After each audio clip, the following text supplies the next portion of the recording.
හරි.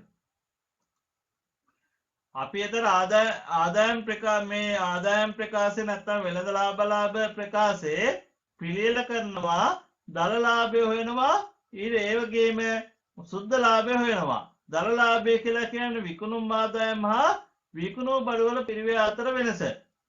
සුද්ධ ලාභය කියන්නේ විකුණුම් දල ලාභයෙන්ට වෙනත් ආදායම් එකතු කරලා අනිකුත් සියලු වියදම් අඩු කරනවා. ඒ වියදම් අපි කොටස් තුනක් යටතේ වර්ග කරනවා. බෙදාහැරීමේ වියදම්, පරිපාලන වියදම්, මූල්‍ය වියදම්, වෙනත් වියදම් කියලා වර්ග කරලා අපි මේ වියදම් අඩු කරලා පෙන්නනවා සුද්ධ ලාභය ගණනය කරනවා. අපි දැන් බලමු මේකේ දල ලාභය ගණනය කරන්නේ කොහොමද කියලා. දල ලාභය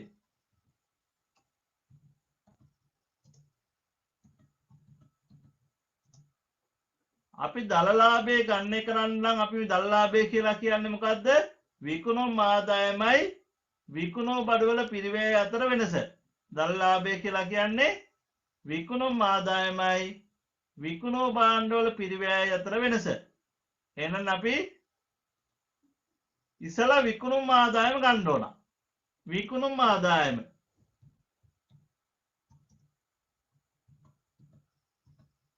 විකුණුම් ආදායම් ප්‍රධාන වශයෙන් කොටස්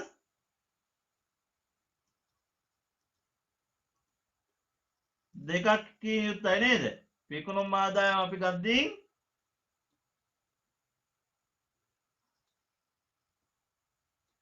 අපි ගන්න ඕන අත්පිට විකුණුම්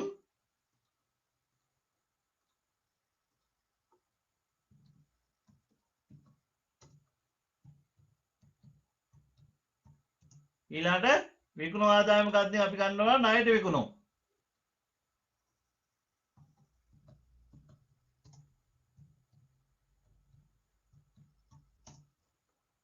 හරි.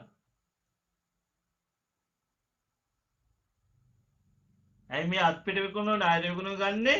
අපිට කාලච්ඡේදයේ ලාභය හෝ අලාභය මෙහෙයුම් ප්‍රතිඵලය හරියට පෙන්වන්න නම් උපජි සංකල්ප යන ගිණුම් තියන්න ඕන. ආදායම ලැබුණා හෝ නොලැබුණා හෝ කාලච්ඡේදයට අදාළ ආදායම විදිහට ගන්න ඕන. හරි. එතන අපි ඉස්සල්ලා මේක ගන්නවා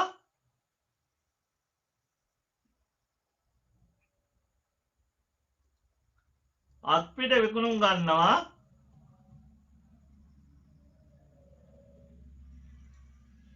ණයට විකුණුම් ගන්නවා ඒ දෙකේ එකතුව ගන්නවා. ඊට පස්සේ අපි විකුණු බඩුවල පිරිවැය හොයා ගන්න ඕන. විකුණු බඩුවල පිරිවැය අපි හොයා ගන්නවා.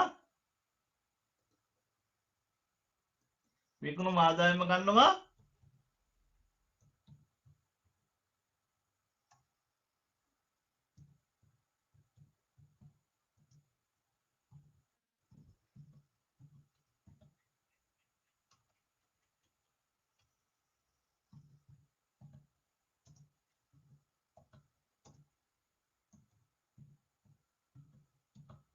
දැන් විකුණු භාණ්ඩවල පිරිවැය ගද්දී අපි විකුණු බඩුවල පිරිවැය ගද්දීන්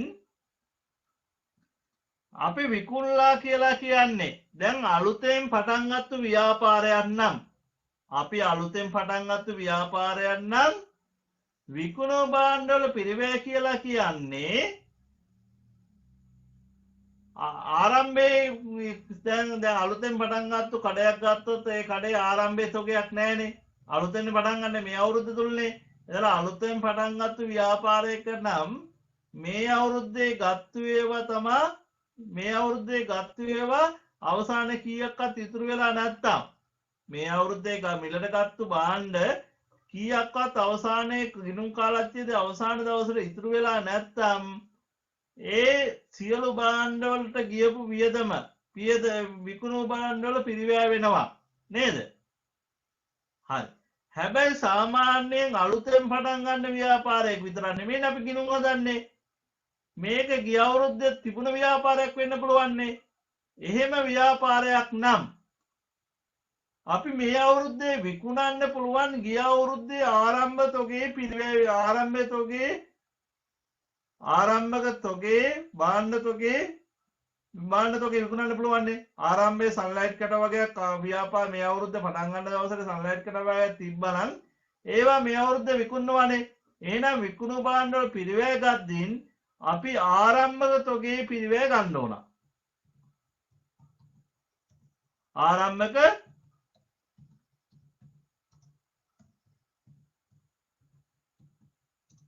ආරම්භ තොගේ පිරිවැය ගන්න ඕන. ඒතර විකුණු භාණ්ඩ අලුතෙන් පටන් ගත්ත ව්‍යාපාරයක් නෙවෙයි නා. විකුණු භාණ්ඩ වල පිරිවැය ගණනය කරද්දී විකුණු භාණ්ඩ වල පිරිවැය ගණනය කරද්දී ආරම්භ තොගේ පිරිවැය ගන්න ඕන. ආරම්භ තොගේ පිරිවැයට ආරම්භයේ සන්ලයිට් කැට තොගයක් තිබ්බනම් ඒක විකුණනවානේ. ඊට අමතරව මේ කාලච්චීදය තුළ මේ අවුරුද්ද තුළ අපි භාණ්ඩ ගත්තනම් ඒවත් විකුණනවානේ. ඒවට අපි කියනවා ගැනුම්. එහෙනම් මේකට එකතු කරන්න ඕන. මේකට එකතු කරන්න ඕන ආරම්භක තොගයට එකතු කරන්න ඕන ගැනුම්.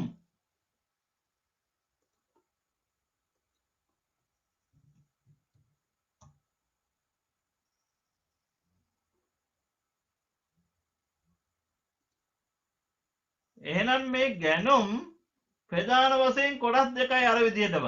ඇයි අත්පිට ගත්තා සල්ලි දීලා ගත්තා සල්ලි දෙන්නේ නැතුව පස්සේ ගෙවන්න ගත්තත් මේක කාලත් මේ බලන්න භාණ්ඩ විකුණනවානේ. ඒ ණයට ගත්තා කියලා විකුණන්න නැතුව ඉන්නේ නැහැ ආදායම් හොයනවානේ. එහෙනම් ඒ වගේ වියදමත් අපි ගන්න ඕන. එහෙනම් මෙතනදී ගැනුම් ගන්න ඕන අත්පිට ගැනුම් සහ ණයට ගැනුම් දෙකම. එහෙනම් ගැනුම් කියලා අපි මේ ගණනය කරන්න ගන්න ඕන. මෙතන ආරම්භක තොගේ පිරිවැය ආරම්භක තොගේ පිරිවැය ගන්නවා.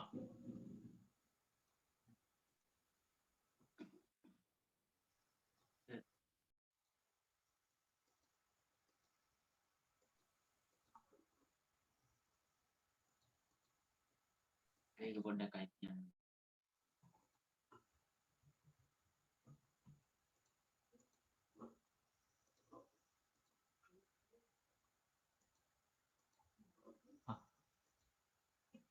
ආරම්භක තොගේ පිරිවැය මෙතන දා ගන්නවා. ගැනුම් ගන්නවා ණයට ගැනුම්. ණයට ගැනුම්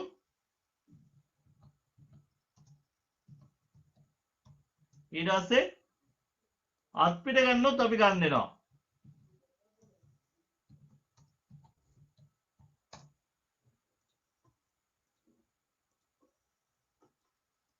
එහෙනම් අපි ගැනුම් කියලා ගන්නවා ණයට ගන්නුයි අත්පිට ගන්නුයි. හැබැයි දැන් මේ ආරම්භයේ තොගයක් තියෙනවා. ඒක 50000 කියමුකෝ. ගැනුම් ණයට ගන්නුයි අත්පිට ගන්නුයි තියෙනවා 150000ක් විතර ලක්ෂ 2ක තොගයක් තියෙනවා. හැබැයි අපිට මේ විකුණු බඩුවල පිරිවැය ගද්දින් මේ ගැනුම් වල තොගේ පිරිවැය විදියට ගද්දින් අපිට මේ ගණ්ඩ ගියපු ඒ වගේ වියදම් විතරක් අරන් හරියන්නේ නැහැ. මොකද අපි භාණ්ඩ දැන් සන්ලයිට් කොට ගත්තා අපි ගන්නේ කුරුණෑගලින් කියමුකෝ. ගෙන කුරුණෑගලින් ගත්තට පස්සේ මෙහෙ විකුණන්න බෑනේ. විකුණන්න ගේන්න එපයි. එහෙනම් ගේන්න තොගයක් මේ වියදමක් දන්නවනේ. දැන් හිතන්න ඔයා සිමෙන්ති කොට්ට විකුණනවා. සිමෙන්ති කොට්ට විකුණද්දී සිමෙන්ති කොට්ටයක් ගන්නවා රුපියල් මේ 900ට ගන්නවා. අපිට ගන්න වෙන්නේ පුත්තලමින් කියන්නකෝ. පුත්තලමින් සිමෙන්ති කොට්ට ගද්දී රුපියල් 900ක් දීලා ගන්නවා. රුපියල් 900ක් දීලා ගත්තාම ඔයා දැන් මං ගත්ත රුපියල් 900න්නේ මට රුපියල් 75 ලාභ තිබ්බහම ඇති කියලා 975ට විකුණුවොත් හරියයිද? නෑ නේද? එහෙනම් ඒ ඔයා සිමෙන්ති කොට්ටේක පිරිවැය ඔයා හදාගද්දින් ඔයාගේ සිමෙන්ති කොට්ටේ ඔයාගේ කඩේ ගන්නට නැත්තම් ගේන්න ගියපු වියදමත් එකතු කරන්න ඕන නේද? නැත්තම් අපි එන ලාභේ අපි මෙච්චරක් ලාභ තියාගන්නවා කියලා අපි තීරණය කරපුවම ඒක වැරදි නේද? දැන් සිමෙන්ති කොට්ටේ 900ට පුත්තලමේ අරන් ඔයාලා රුපියල් 75ක් ලාභ ඇති කියලා තියාගත්තාම අපිට සමහර රුපියල් 80ක් නැත්තම් මේ 70ක් විතර ගිහින් තියෙන පුළුවන් පුත්තල මිද එක සිමෙන්ති කොටයක් මෙහාට ගේන්න. ගැනුම්ගේ තර ඒ වියදම් වලට අයිති වෙනවා ප්‍රවාහන ගාස්තුව ගෙනීමේ කුලිය ඊට පස්සේ එහෙතරෙන් පුත්තලමෙන් සිමෙන්ති පටවන්න ඕන මෙහෙම සිමෙන්ති බාන්න ඕන පැටවීම හා බෑමී කුලි නේද? ඒ වගේ දේවල් අපි මේ ගැනුම් වල පිරිවැය වලට ගන්න ඕන. ඒකත් ගන්න එපයි. නැත්තම් මේ ගන්න රුපියල් 900 ගානේ සිමෙන්ති කොට 1000 නම් රුපියල් 90000යි කියලා ගැනුම් වල පිරිවැය විතරක් අරන් මිතුරු භාණ්ඩ වල පිරිවැය ගන්න එකටත් වැරදි. නේද? එහෙනම් මේ ගැනුම් වල පිරිවැය ගද්දින් අපි ගන්න ඕන ගෙනීමේ කුලි, පැටවීමේ හා බෑමේ කුලි. ඒ කියන්නේ අපි මේ ගත්තු තොගේ විකිණීමට හැකි තත්ත්වයට පත් කිරීම දක්වා වූ සියලු වියදම්. ඔව් අහන්න පුතා. ඒකයි පොඩ්ඩක් කියලා ඈ එන්නේ පුතා කියන්න. සර් මේ මම දැන් ආවේ මේ පොතේ ලියා ගන්න ඕන සර්. පොතේ ලියා ගන්න නම් ඕනෙත් නෑ. ඔයාලා පොතේ අච්චු පොතේ තියෙනව නේද? හරි. මේ අපි ආදායම් ප්‍රකාශය නැත්තම් වෙළඳ ලාභ ප්‍රකාශය තමයි පිළියෙල කරන්නේ. හරිද? වෙළඳ ලාභ ප්‍රකාශය නැත්තම් ආදායම් ප්‍රකාශය තමයි අපි පිළියෙල කරන්න යන්නේ. ඒ ආදායම් ප්‍රකාශය නැත්තම් වෙළඳ ලාභ ප්‍රකාශය අපි ප්‍රධාන වශයෙන් කොටස් දෙකක් යටතේ අපි වර්ග කරලා තමා පිළියෙල කරන්නේ. ඒ කියන්නේ අපි ආදායම් ප්‍රකාශය තුල ලාභය ගණනය කරන්න යද්දී ඉස්සෙල්ලාම අපි ගණනය කරනවා දල ලාභය. දල ලාභය ගණනය කරනවා. ඊළඟට අපි සුද්ධ ලාභය ගණනය කරනවා. ඒක අපි චුට්ටක් කතා කරා. දල ලාභය ගණනය කරන්නේ කොහොමද? විකුණුම් ආදායමයි විකුණු භාණ්ඩවල පිරිවැයයි අතර වෙනස. දල ලාභය ගණනය කරන්නේ විකුණුම් ආදායමයි විකුණු භාණ්ඩවල පිරිවැය අතර වෙනස් තමා. මොකද විකුණුම් ආදායමෙන් විකුණු භාණ්ඩවල පිරිවැය අඩු කරාට පස්සේ අපිට එනවා දල ලාභය. හරිද? එහෙනම් මේ විකුණුම් ආදායම විදියට අපි උපචිත සංකල්පය අනුව කියනවා ලැබුණා හෝ නොලැබුණා හෝ කාලච්ඡේදයට අදාළ ආදායම ගන්න කියනවනේ. ඒ හින්දා විකුණුම් ආදායම විදියට අපි ගන්න ඕන අත්පිට විකුණුයි ණයට විකුණුයි මේ දෙකම. ඊළඟ විකුණු භාණ්ඩවල පිරිවැය ගද්දී ආරම්භයේ තොගයක් තිබ්බනම් ඒක විකුණනවනේ මේ අවුරුද්දේ. ආරම්භයේ සල්ලයිට් තොගයක් තිබ්බනම් නැත්නම් සිමෙන්ති කොට මේ 100ක් තිබ්බනම් ඒ 100 මේ අවුරුද්දේ විකුණනවා. ඊට අමතරව මේ අවුරුද්දේ ගැනුම් ගත්තු මේ අවුරුද්දේ ගත්තු සිමෙන්ති කොටත් විකුණනවානේ. එහෙනම් මේ ගැනුම් අපිට ණයට ගත්තා හෝ අත්පිට ගත්තා වැඩක් නැහැ. මේ මුළු ගැනුම් අපි මේ විකුණු බඩවල පිරිවැය විත්තේ එකතු කරන්න ඕන. ඒවා විකුණන හින්දා ණයට ගත්ත අපි ඒවා විකුණනවා. අත්පිට අරන් තිබ්බත් ඒවා අපි විකුණන හින්දා ගැනුම් විදියට මේ ණයට ගැනුම් සහ අත්පිට ගැනුම් විකුණන්න ඕන. එතකොට මේ විකුණු භාණ්ඩවල පිරිවැය ගණනය කරද්දී මේ ගැනුම් ගද්දී අපි දැන් සිමෙන්ති කොට්ටයක් රුපියල් 900ට විතර පුත්තලමින් ගත්තා කියලා අපි 975 අපි ගත්තු මිල 900යි කියලා 975ට මෙහාට ගෙනල්ලා අපි විකුණුවොත් අපිට පාඩුවක් වෙනවනේ. ඇයි අපිට ගේන්න වියදම් දරලා තියෙනවා. ඒ සිමෙන්ති පුත්තලමෙන් පටවන්න මෙහෙන් සිමෙන්ති භාණ්ඩ වියදමක් දරලා තියෙනවා. දැන් එහෙම එද්දී අපිට මේක පාඩුවක් වෙනවනේ සමහර වෙලාවට. ඒ හින්දා අපි මේ තොගේ පිරිවැය විදියට ගද්දී මේ ගැනුම් පිරිවැය ගැනුම් වල වටිනාකමට අමතරව මේකට එකතු කරන්න කියනවා මේ තොගේ පිරිවැය විදියට විකිණීමට ඉදිරිපත් කරපු තොගේ පිරිවැය විදියට ගන්න කියනවා මේ තොගේ විකිණීමට සුදුසු තත්ත්වයට පත් කිරීම දක්වා වූ සියලු වියදම්. ඒ කියන්නේ මේ තොගේ විකුණන තැනට ගෙනීම දක්වා වූ සියලු වියදම්. ඒ කියන්නේ පැටවීමේ හා බෑමේ කුලි ගෙනීමේ කුලි වෙන රටකින් ගේනවා නම් ආපහු අය කරගත නොහැකි බදු ආයාත බදු ඒ වගේ ආපහු අය කරගන්න බැරි ඒ සියලු බදු ඒවා අපි මේ ගැනුම් වල පිරිවැයක් විදියට එකතු කරන්න කියනවා. එහෙනම් අපි මෙතනට අපි එකතු කරනව මොනවද? පැටවීමේ හා බෑමේ කුලි පැටවීමේ හා බෑමේ කුලි. හරි.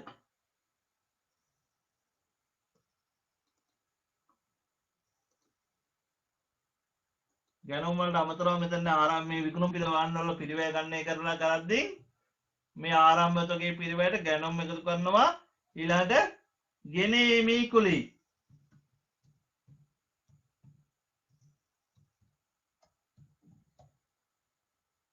මෙතනදී හොඳට මතක තියාගන්න ඕන මේ අපිට ගණන් වල දෙනවා ගෙන ඒමේ කුලී සහ ගෙන යාමේ කුලී කියලා වචන දෙකක්. හරිද? එතනදී හොඳට මතක තියාගන්න ගෙන ඒමේ කුලී විතරයි විකුණු භාණ්ඩ වල පිරිවැය ගණනය කිරීමට එකතු කරන්නේ ගෙන යාමේ කුලී එකතු කරන්නේ නැහැ. මොකද ගෙන යාමේ කුලී කියලා කියන්නේ අපි ෆ්‍රිජ් එකක් විකුණුවා නම් ඒ ෆ්‍රිජ් එක කස්ටමර්ගේ ගෙදරට ගිහින් දාලා එන්න යන වියදමට තමයි අපි ගෙන යාමේ කුලී කියලා කියන්නේ. ඒක විකුණුවාට පස්සේ අපි දන්න පිරිවැය. ඒක අපි විකිණීමේ හා බෙදාහැරීමේ වියදම් යටතේ තමයි පෙන්වන්නේ. ඒක දලලාභය ගණනය කරන්නේ නැත්නම් විකුණුම් පිරිවැය ගණනය කරන්න ගන්නෙ නැහැ. ගෙන ඒමේ කුලී කියලා කියන්නේ අපි භාණ්ඩ විකුණන ස්ථානයට ගෙනීම දක්වා වූ වියදම්. ගෙන ඒමේ කුලී ඊට අමතරව අපි එකතු කරන්න ඕන පැටවීමේ හා බෑමේ කුලී.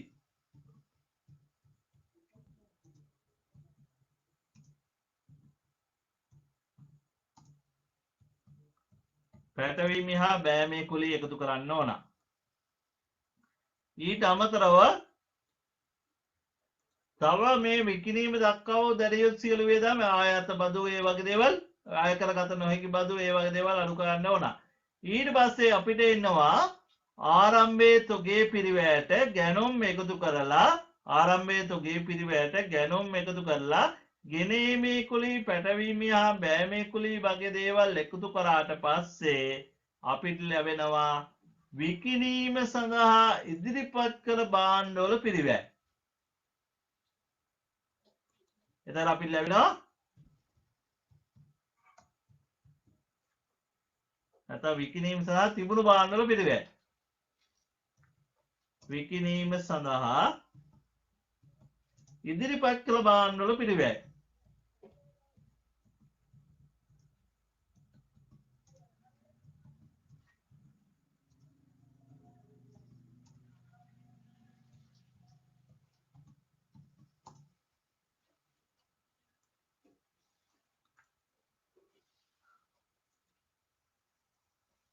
අපි හිතන්න ආරම්භතගේ මේ මම වටිනාකමක් දාන්න රුපියල් 50000යි ආරම්භයේ තිබ්බා රුපියල් 50000ක්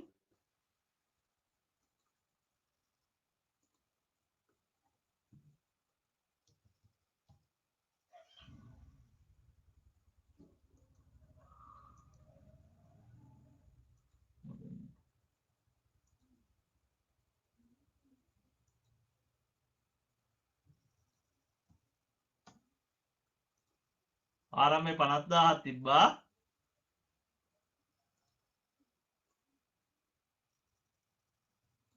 ණයට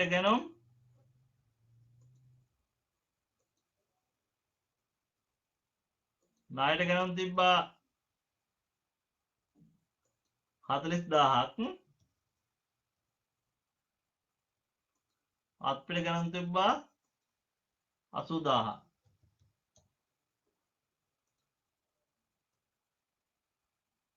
එහෙනම් අපි ගැනුම් කියන එකට මේ දෙකේම එකතුව ගන්නවා. අත්පිට ගැනුම් සහ ණයට ගැනුම්. එහෙනම් ගැනුම් කීයක් තියෙනවද? ගැනුම් 1,20,000යි. එහෙනම් අපි මේ ආරම්භ උද්දෝගයට ගැනුම් එකතු කරනවා. ආරම්භ උද්දෝගයට ගැනුම් එකතු කරනවා 1,20,000යි.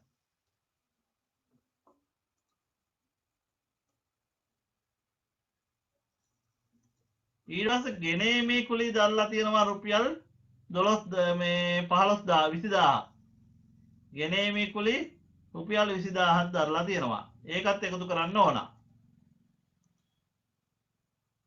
ඊට පස්සේ පැටවීමේ බෑමේ කුලී 5000ක් දරලා තියෙනවා. පැටවීමේ හා බෑමේ කුලී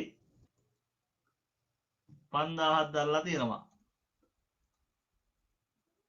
එතකොට අපිට විකිණීම සඳහා ඉදිරිපත් කළ භාණ්ඩවල පිරිවැයනවා කීයද? විකිණීම සඳහා ඉදිරිපත් කළ භාණ්ඩවල පිරිවැය අපිට එනවා මේ ආරම්භයේ තියෙන තොගයට ගැනුම් එකතු කරලා ගෙනීමේ කුලී පැටවීම හා බෑමේ කුලී එකතු කරාට පස්සේ විකිණීම සඳහා ඉදිරිපත් කළ භාණ්ඩවල පිරිවැයනවා 50000යි 1,70,000යි 1,90,000යි 1,95,000යි. හරිද? එහෙනම් විකිණීම සඳහා ඉදිරිපත් කළ භාණ්ඩවල පිරිවැයනවා 1,95,000යි.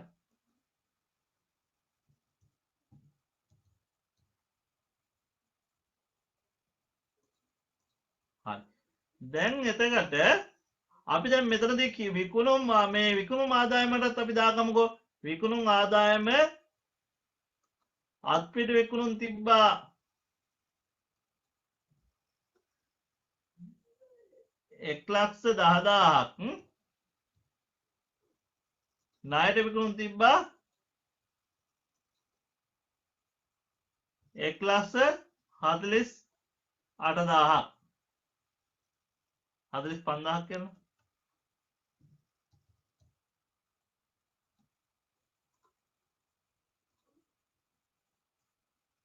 එතකොට විකුණුම් ආදායම කීයක් තිබ්බද?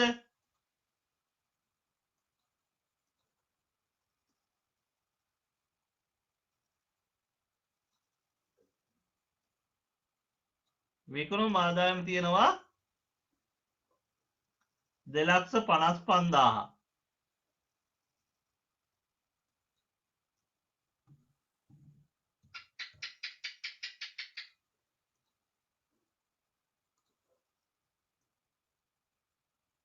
දෙලක්ෂ 55,000ක් විකුණුම් ආදායම තියෙනවා.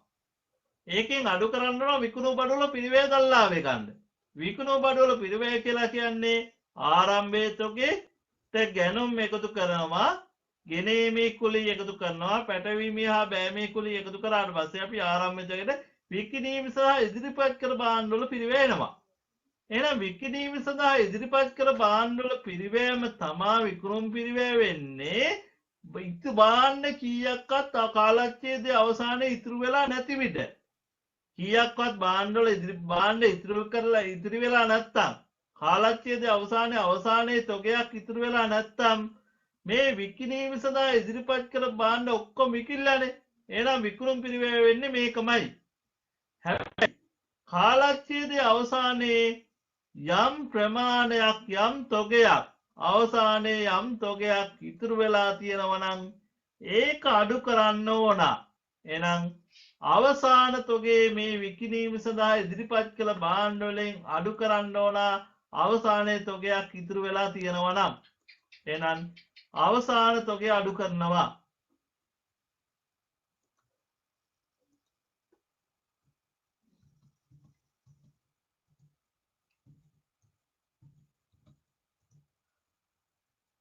අවසානයේ තොගයක් තිබ්බා කියනකොට 40,000 45,000 40,000 අවසානයේ තොගයක් තිබ්බනම් ඒක අඩු කරන්න ඕන. 40,000ක් තිබ්බනම්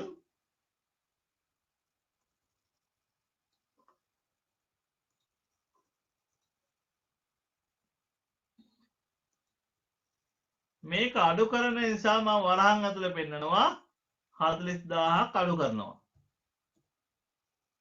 අපි ගිණුම් කරන්නේදී වරහන් ඇතුලේ පෙන්නනවා අඩු කරන ඒවා අපි වරහන් ඇතුලේ පෙන්නනවා. හරි. එතන විකිණීම සඳහා ඉදිරිපත් කළ භාණ්ඩවල පිරිවැයෙන් අවසාන තොගේ අඩු කරාට පස්සේ අපිට එනවා විකුණු භාණ්ඩවල පිරිවැය නැත්නම් විකුණුම් පිරිවැය.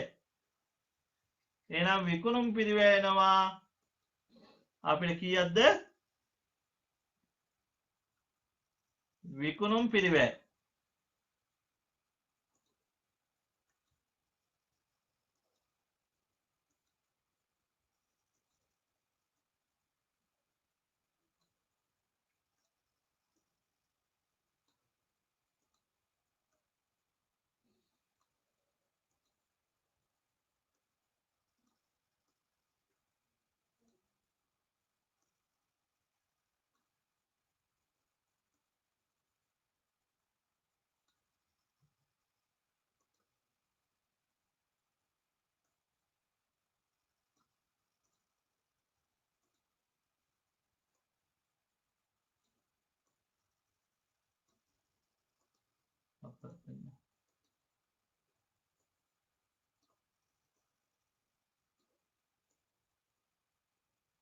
හරි. එතන විකුණුම් ආදායම කීයද?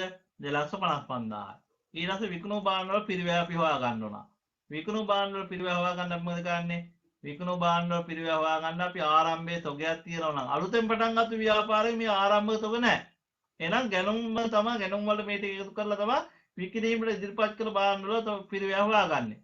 ආරම්භයේ අලුත් ව්‍යාපාරයක් නෙමෙයි පරණ ව්‍යාපාරයක් නම් ආරම්භයේ තොගයක් තියෙනවා. ඒ ආරම්භයේ තොගේට අපි එකතු කරන්න ඕන ගැනුම්. එකතු කරන්න ඕන ගැනුම් සිදුවෙන්න පුළුවන් ආකාර දෙකක් තියෙනවා. කොහොමද? අත්පිටයි ණයටයි. ගැනුම් සිදුවෙන්න පුළුවන් ආකාර දෙකක් තියෙනවා. අත්පිට ණයට දෙකම. එතන මේ දෙකම අපි ගැනුම් වල පිරිවැය විදිහට ගන්න ඕන. ණයට ගැනුම් ගන්න ඕන. අත්පිට ගැනුම් ගන්න ඕන. එතකොට ණයට ගැනුම්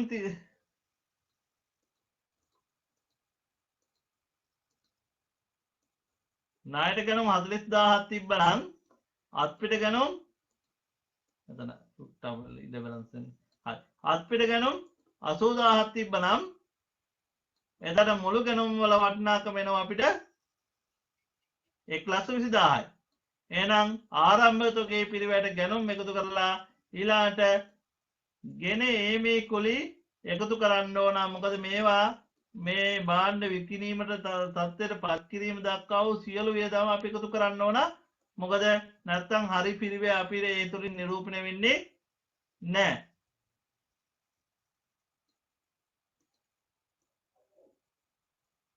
හරි. එතකොට අපිට එනවා විකිණීමට ඉදිරිපත් කළ භාණ්ඩ වල පිරිවැය. විකිණීමට ඉදිරිපත් කළ භාණ්ඩ වල පිරිවැය අපිට ආවා 1,95,000. මේකෙන් අඩු කරන්න ඕන විකිල්ලා නැති තොගේ පිරිවැය. ඇයි ඒක විකුණුම් පිරිවැය වෙන්නේ නැනේ? අවසානයේ තොගයක් ඉතුරු වෙලා තියෙනවා නම් කාලච්ඡේදයේ අවසානයේ ඒ තොගේ අඩු කරන්න ඕන. අඩු කරාට පස්සේ අපිට එනවා විකුණු භාණ්ඩ වල පිරිවැය. එහෙනම් අඩු කරාට පස්සේ අපිට එනවා විකුණු භාණ්ඩ වල පිරිවැය. නැත්නම් විකුණුම් පිරිවැය.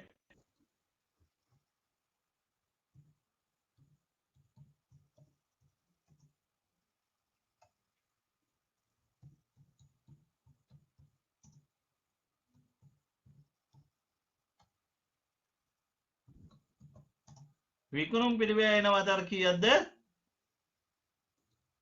විකුණුම් පිරිවැය එනවා 1,55,000ක්. ඒක අපි මෙතනට දා ගන්නවා.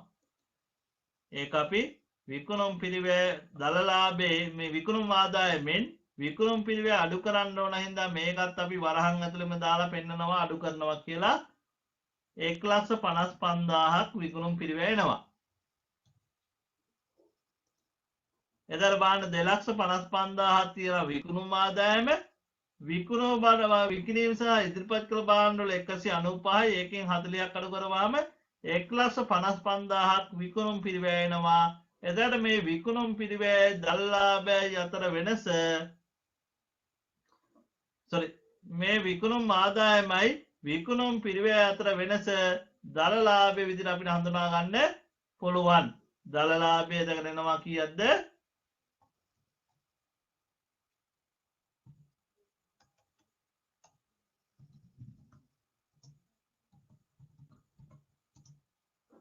දල්ලාභ වෙනවා ලක්ෂයක් නේද?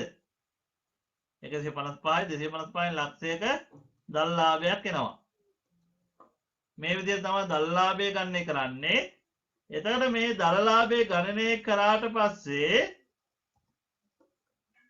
එතකොට දැන් දල්ලාභය කිව්වේ මොකද්ද? ප්‍රධාන ආදායමයි ප්‍රධාන වියදමයි අතර වෙනස.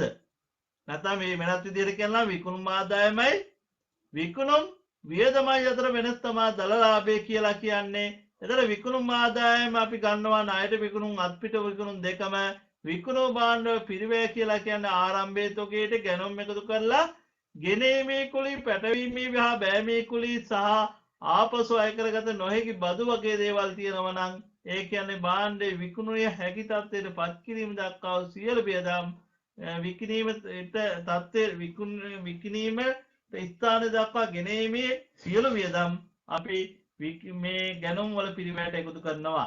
එතකට අපිට එනවා ආරම්භය තොගේට ගැනුම් එකතු කරලා ගෙනීමේ කුලී පැටවීම හා බෑමී කුලී වගේ දේවල් එකතු කරාට පස්සේ විකිනීම සඳහා ඉදිරිපත් කළ බාණ්ඩවල පිරිවැයෙනවා අවසානයේ තොගයක් ඉතුරු වෙලා තියෙනවනම් ඒක විකිල්ලා නැති හින්දා ඒක විකුණුම් පිරිවැයක් බවට පත්වෙන්නේ නෑ ඒක තාම අපිට අයිති සම්පතක් අපිට අයිති වත්කමක් ඒ හින්දා ඒ අවසාන තොගේ මෙතනින් අයින් කරනවා එතර විකුණු බාණ්ඩවල පිරිවැයෙනවා ඒ විකුණුම් ආදායමයි විකුණු බාණ්ඩවල පිරිවැය අතර වෙනස දලලාභය කියලා ගන්නවා එතර අපි ආදායම් ප්‍රකාශය හදනවා කීවා දලලාභය ගන්නේ කරන්න එක කොටසකුයි ඊට පස්සේ සුද්ධ වසයෙන් ව්‍යාපාරය ලැබවූ මෙහෙයුම් ප්‍රකාරය සාධනය නැත්තම් මෙහෙයුම් ප්‍රතිබලය නැත්තන් සුද්ධලාභය ගන්න කිරීමට තව කොටසක් හදනවා කීවා ඒ සුද්ධලාභය ගණනය කරන්නේ මේ හොයන දලලාභයට මේ ප්‍රධාන මේ දල්ලාභය හොයන්න ගත්තේ ප්‍රධානාදාය විතරන්නේ ව්‍යාපාරය ප්‍රධානාදායම් විකුණුන්නේ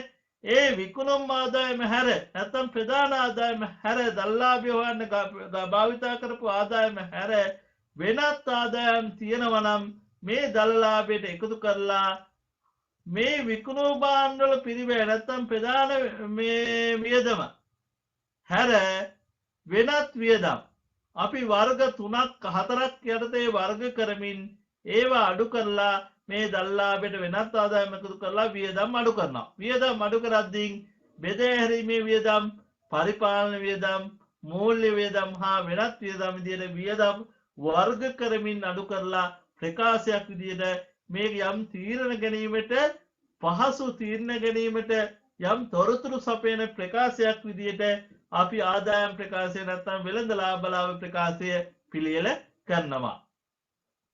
හරි.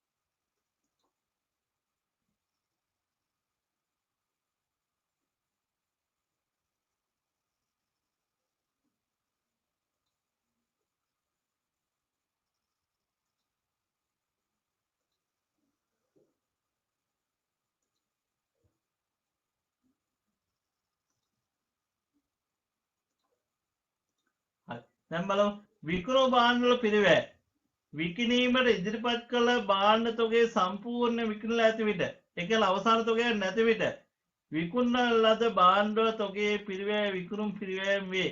එහෙත් යම් ව්‍යාපාරයක කාලච්ඡේදයේ අවසාන වන විට නොවිකිණී ඉතුරු ඒ කියන්නේ අවසාන තොගයක් තියෙනවා නම් බාණ්ඩ තොගයක් තිබිය හැකිය.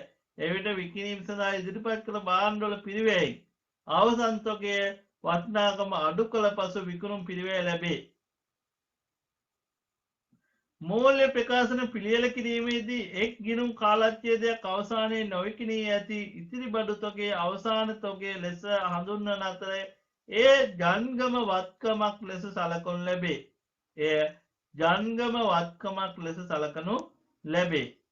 එය ඊළඟ ගිණුම් කාලච්ඡේදයේ ආරම්භ තොගේ බවට පත් වෙනවා. මොකද මේ අවුරුද්දේ අවසානයේ තියෙන තොගේ ඊළඟ අවුරුද්දේ ආරම්භ තොගේ බවට පත් වෙනවා නේද? හරි.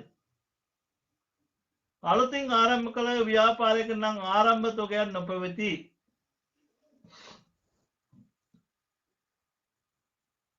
හරි. ගිණුම් කාල සීමාව තුළ විකිණීම සඳහා ආරම්භක තොගේ ප්‍රමාණවත් නොවන බැවින් අලුතින් භාණ්ඩ මිලදී ගත යුතුය. එලෙස සිදු කරන අත්පිට ගැනුම් සහ ණයට ගැනුම් දෙකෙහිම එකතුව මුළු ගැනුම් ලෙස හඳුන්වනවා. අත්පිට ගැනුම් සහ ණයට ගැනුම් දෙකේම එකතුව අපි අත්පිට ගැනුම් සහ ණයට ගැනුම් දෙකේම එකතුව අපි මුළු ගැනුම් විදියට සලකනවා. හරි. අත්පිට ගැනුම් ණයට ගැනුම් මුළු ගැනුම් විදියට ගන්නවා. ඊළඟ මිලදීගත් භාණ්ඩ ව්‍යාපාරික ස්ථානය කරා ගෙනීමේදී මිලදීගත් භාණ්ඩ අපි විකුණන ස්ථානය දක්වා ගෙනීමේදී තවත් වියදම් දැරීමට සිදුවේ. ගෙනීමේ කුලී ගෙන යාමේ කුලී හැබැයි මේ විකුණුම් පිරිවැයට එකතු කරන්න ඒක බෙදා හැරීමේ වියදම. මේ ගෙන ඒමී කුලී තමයි එකතු කරන්නේ ගෙනීමේ කුලී පැටවුම් ගාස්තු තීරබදු නැත්තං ආපසු අය කරගත නොහැකි වෙනත් වියදම් පැටවීමේ හා බෑමේ කුලී කියලා කියන්න මෙතනදී අර පැටවීම හා බෑමේ කුලි කියලා එකට තිබ්බත් ඒ ගන්න ඕනම් මොකද පැටවීම හා බෑමේ කුලි කියලා කියන්නේ අපි ඒ පුත්තල මෙන් සිමින්ති පටවල මෙතන ඇවිත් විකුණුන තැන මෙතන ඇවිත් බානවා. හැබැයි අර කස්ටමර් වියදමට ගිහින් ෆ්‍රිජ් එක බාන වියදම අපි ගන්නෙ නෑ ඒක ගෙන යාමේ වියදමන්නේ. හරි. වර්ෂය තුලදී ලබාගත් තොගේ මුළු පිරිවැය ගණනය කිරීම සඳහා වර්ෂය තුලදී ලබාගත් තොගේ මුළු පිරිවැය ගණනය කිරීම සඳහා ගැනුම් වලට අදාළ තොගේ විකිණිය හැකි තත්ත්වයට ඒ කියන්නේ ගැනුම් වලට අදාළ තොගේ විකිණිය හැකි තත්ත්වයට ස්ථානයට ගෙනීම දක්වා දරන ලද සියලු වියදම් එයට එකතු කරන්න ඕන. ඒ කියන්නේ විකුණුම් පිරිවැය ගණනය කරද්දී අපි ආරම්භ තොගයට ගැනුම් එකතු කරලා ගැනුම් වලට පිරිවැය විදියට අපි ගන්න ඕන ඒ භාණ්ඩ තොගේ විකිණිය හැකි තත්ත්වයට හා ස්ථානයට ගෙනීමට ඒම සඳහා දරන ලද සියලු වියදම් ගැනුම් වලට එකතු කරන්න ඕන. ගන්නේ කිරීමේදී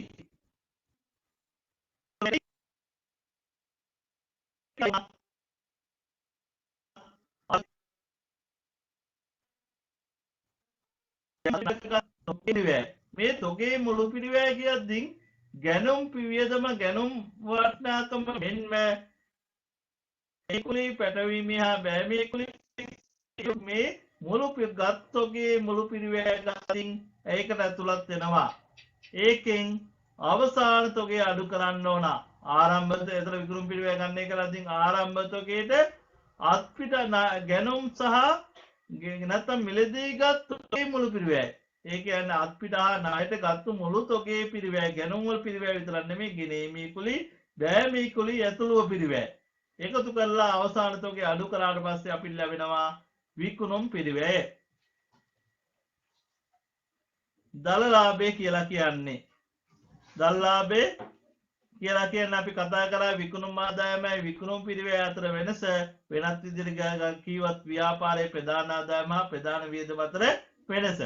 ගරජ්‍යයක් ගත්තොත් එතන සේවා ආදායම සහ සේවා පිරිවැය අතර වෙනස තමයි දල ලාභය කියලා කියන්නේ. නේද? ඒතර ගරජ්‍යයක විකුණුම් හොයන්න යන්න එපා.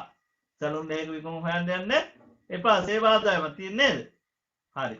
එතන දල ලාභය කියලා කියන්නේ ව්‍යාපාරයේ සාමාන්‍යයෙන් කියන භාණ්ඩ විකුණන ව්‍යාපාරයක නම් විකුණුම් ආදායම විකුණුම් පිරිවැය අතර වෙනස. විකුණුම් මේකේ දල ලාභය ගන්න එක රැහැක ඔයාලට. විකුණුම් 1,34,000යි ආරම්භ තොගේ. එතන විකුණුම් දාගත්තා ආරම්භ තොගේ එකතු කරා ගැනුම් 80000යි එතන 97000යි 97000 මේ දෙක එකතු කරා මෙතන 15000යි 97000 15000 එකතු කරලා අවසාන තොගේ අඩු කරාට පස්සේ අපිට එනවා විකුණු භාණ්ඩ වල පිරිවැය. එතන විකුණුම් වලින් විකුණු භාණ්ඩ වල පිරිවැය අඩු කරාට පස්සේ අපිට එනවා දල ලාභය. ගණනය කරන්න පුළුවන් මම හදන්න ඕනේ නෑනේ. හරි. විනාඩියකින් කට් වෙයි. අයිසරෙන් ලොග් වෙන්න වෙයි. අපි ඊට පස්සේ ගානක් හදන්නේ කොහොමද කියලා බලමු.